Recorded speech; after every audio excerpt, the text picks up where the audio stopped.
como surgiu a Igreja Católica? Essa é uma pergunta bem interessante. Como surgiu a Igreja Católica?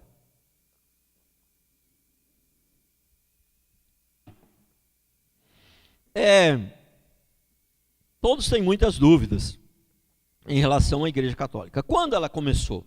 De onde ela veio? Como surgiu? Quem foi? De onde veio isso? Né? É realmente uma pergunta bem interessante. Né? Então, muitos dizem que, né, Pedro foi o primeiro Papa, né? Os católicos dizem que Pedro foi o primeiro Papa, né? E que a primeira igreja foi a católica. Que a igreja que Cristo fundou foi a Igreja Católica. Bom, então vamos dizer o seguinte: seria mais ou menos, irmãos, vamos ter um bom senso aqui, vamos raciocinar.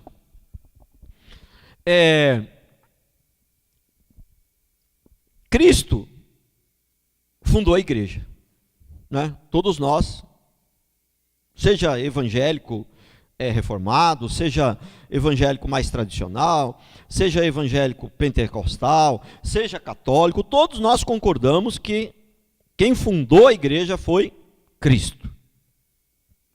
Foi Cristo. Bom, mas se quem fundou a igreja foi Cristo, entendeu? Então a igreja, né, é a igreja cristã.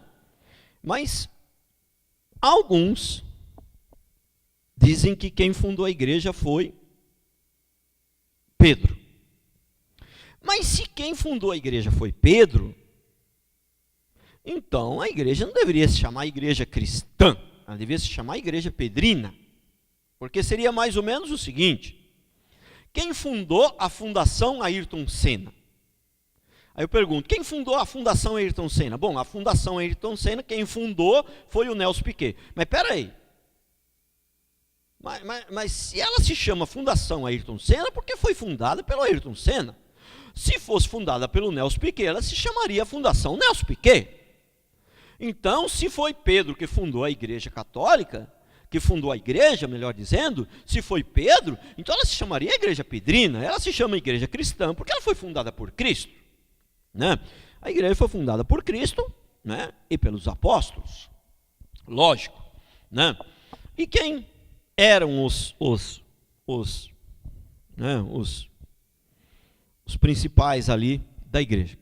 Lógico que Cristo e também os apóstolos e os discípulos dos apóstolos que vieram depois deles. Então, esta daí é a igreja cristã. A igreja cristã é a igreja que crê em Cristo.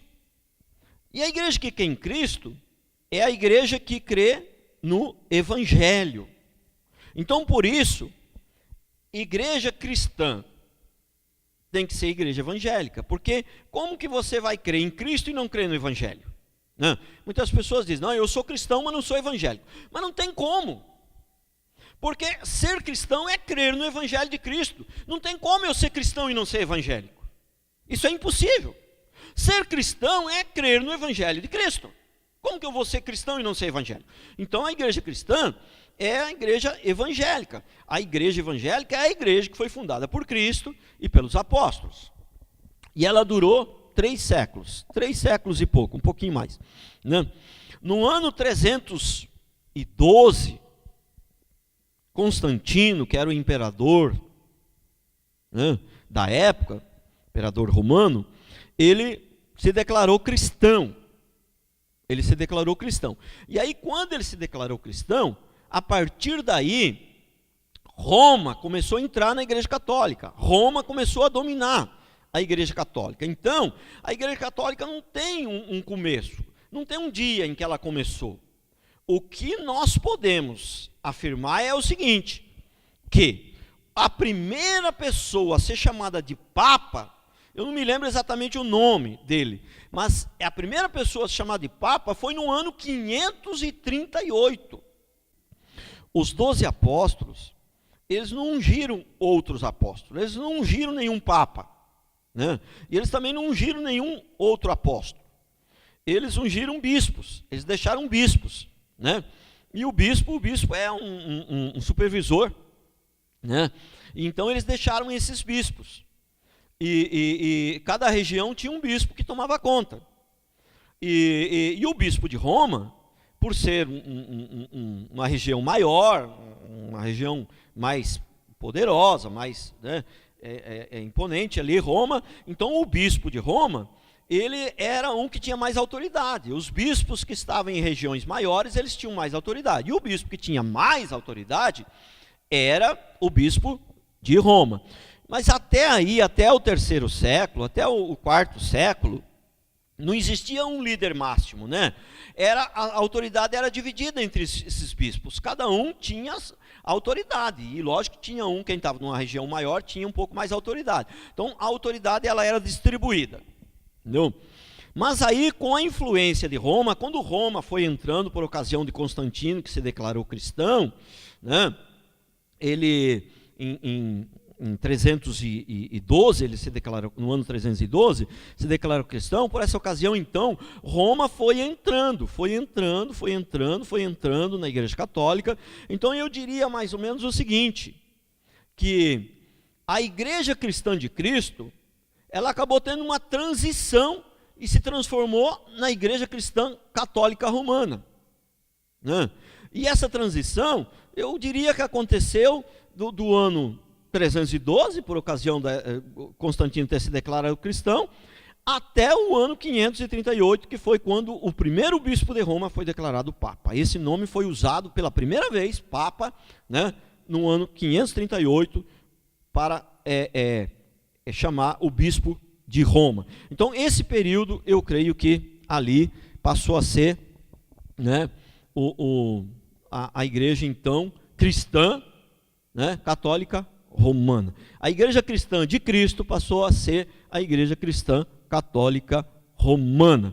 Então, na Idade Média, aí depois a partir desse período, lógico que sempre teve cristão, mas assim, cristão, com uma igreja sistematizada, com nome, não houve mais, só tinha a igreja católica.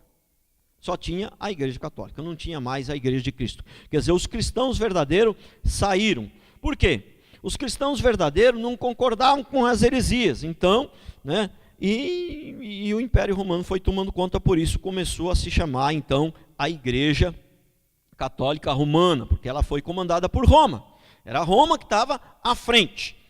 E como que começou isso, então? Começou, como eu já disse, com Constantino, no ano 312, que ele ele se declarou cristão, e aí no ano de 300 né, um ano após, né, no ano 313, então ele declarou que ninguém poderia mais perseguir a igreja. Acabou a perseguição à igreja, né? A igreja então ficou não oficialmente, ela só foi declarada a religião oficial mais para frente, mas informalmente ali já foi, né, declarada a igreja oficial do Estado. Então, e Constantino, então, ele tem algumas coisas interessantes, né? Muitos acham que Constantino contribuiu muito para o bem da igreja, mas ele só atrapalhou, porque ele ajudou, mas foi aquela ajuda de grego, né? Porque ele não se declarou crente, mas não era crente, ele nem se batizou, ele se batizou só no final da sua vida, que ele veio a se batizar, e ele oferecia 2 túnicas e 20 moedas de prata para quem quisesse vir ser católico, se batizar na igreja católica. Entendeu? Então multidões foram, nem porque gostavam da igreja católica, nem porque queriam mudar de vida, mas foram porque o imperador está na igreja, está chamando, e ele ainda vai dar 2 túnicas e 20 moedas de prata. Então multidões, a maioria, todo mundo se declarava católico, todo mundo ia lá se batizar e receber as 2 túnicas e as 20 moedas de prata, né? Então, por ocasião disso, né, a igreja católica ela se tornou muito, muito poderosa. E aí então, a partir do ano 478, então a partir dali, não me lembro se foi 478, mais ou menos próximo ali, a queda do Império Romano, 476 eu acho, a queda do Império Romano.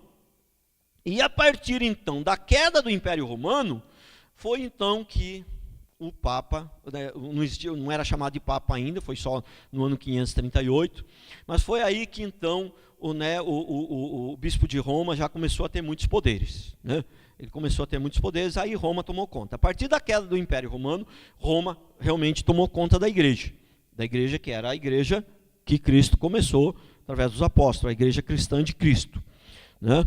Mas depois, então, que ela aí tomou de vez foi a partir do momento que, né, o primeiro, que pela primeira vez o bispo de Roma foi chamado de Papa, intitularam ele com esse nome, Papa, Sumo Pontífice, aquele que faz a ponte. Na verdade, nós sabemos que só quem faz a ponte é Jesus Cristo.